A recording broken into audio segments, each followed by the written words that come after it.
So what Michigan did, they won maybe 10 or 15 crucial recruiting battles for 5-star, top 100 type caliber kids.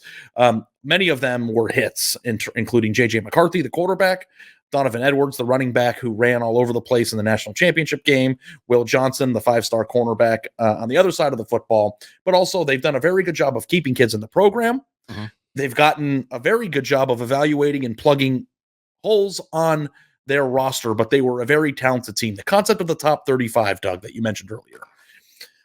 Michigan's not going to ever have the same talent at number 70 out of 85 on the roster as an Ohio State or Alabama. It's never going to happen. But they still might have the 15th best player on their team might be better than Ohio State's or Alabama's 15th best player.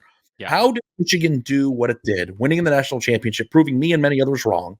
And who else in the North with the perfect circumstances could match that and win a national championship? So I do think it does still start with elite recruiting in specific spots, right? And like to your point, like J.J. McCarthy getting a 5-star, and nobody owned the J.J. McCarthy story better than you about what that meant to Michigan, that Ohio State picked Kyle McCord instead, and that Michigan was there waiting to grab J.J. McCarthy. He didn't win the Heisman. He didn't throw for 400 yards in the national title game, but that was a defining thing, man. So you do have to win those battles. You have to have like a top tier. Then they made a big deal last year, right, of keeping some of those guys around for another year. Blake Corum, Cornelius Johnson at receiver, Zach Zinter and Trevor Keegan on the offensive line. That was a huge deal. So, but it is keeping talent. It's not just experience.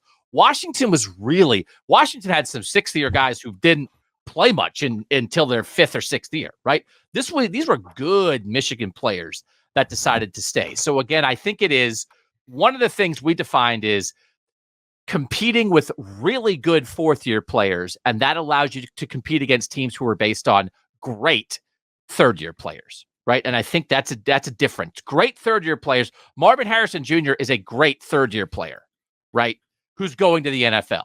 So you don't keep guys like that, but you have a lot of fourth-year players that you keep around. So it's high-level recruiting, keep the really good players for maybe a year longer than expected, and then really smart portal stuff. Ladarius Henderson at left tackle, Drake Nugent at center, A.J. Barner at tight end, Ernest Hausman at linebacker, Josh Wallace from UMass as a starting corner. They supplemented 5 starters. You know, again, they're eight guys were transfers for them. So that keeping guys, NIL helps with that. Good for the North. Smart transfer additions. Those are the 2 most important things. And the other part is you smash down the South. The elite Southern teams aren't quite as elite because NIL in recruiting is maybe they're still getting 9 5-stars, but they're not getting 13 maybe. And that makes a difference too. So the top comes down in the South, that next tier in the North comes up. And the result is now Michigan can play with anybody. And yeah, we went through it. Can Notre Dame do it the Michigan way? We think so, right? Can Penn State do it? Yeah, we think so. Could Wisconsin and Nebraska at their very best do it? Yeah, we think that's what Matt Rule and Luke Fickell want to do. Can Michigan State with Jonathan Smith? Well, they did it once upon a time with Mark D'Antonio. Can they do that again? Yeah, we think they can do that. Oregon's probably a cut above. Oregon might be more like Ohio State. But can Washington get it back together with Jed Fish and do this again? We think they could do it. Could Utah with Kyle Whittingham? We're claiming them in the South. They will be the best program in the Big 12. They can do it. The best of Deion Sanders at Colorado. Can they do it? Maybe they're maybe more like Ohio State, but it opens the doors for a lot more Northern teams. Because if you had said to those Northern teams, you got to be Bama, you got to be Georgia. Well, we can't. Okay. Now you got to be Michigan. Oh, yeah. It's still excellent, but we actually have a chance to do that. Yeah, I think that it's interesting, too, that Colorado's part of that mix because they don't recruit high school at all. But they might be able to do it a third way, which is an exciting Northern discussion. Yeah. There are a few programs that I wanted to throw at you because I think the Notre Dames, the Penn States, the Washingtons are obvious. But I mentioned these on your show, and I thought, Michigan State was a really good one, maybe more obscure, but they have beaten Ohio State, and not just any Ohio State, the best iterations of Ohio State in the past. Absolutely. They beat the 2015 team that had more players on it than any other team, I think, in recent memory, maybe ever. So Michigan State certainly could do so. The 2 wild cards that I pitched to you on your show were Maryland.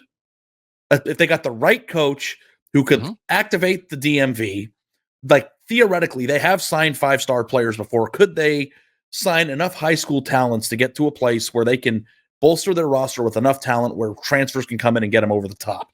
And if they can't, what is your baseline recruiting ranking general area that a team would have to recruit to be Michigan in order to be in this discussion point out of high school?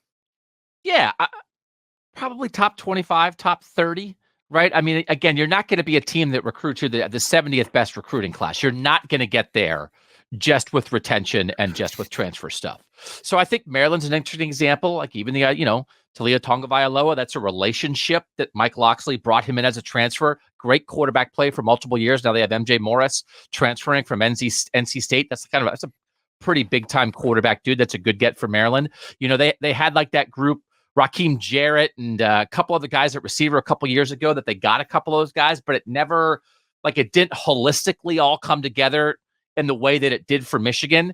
So I do think like one of the things that Michigan's done so well is like the supplemental guy, develop your own offensive line guys, right?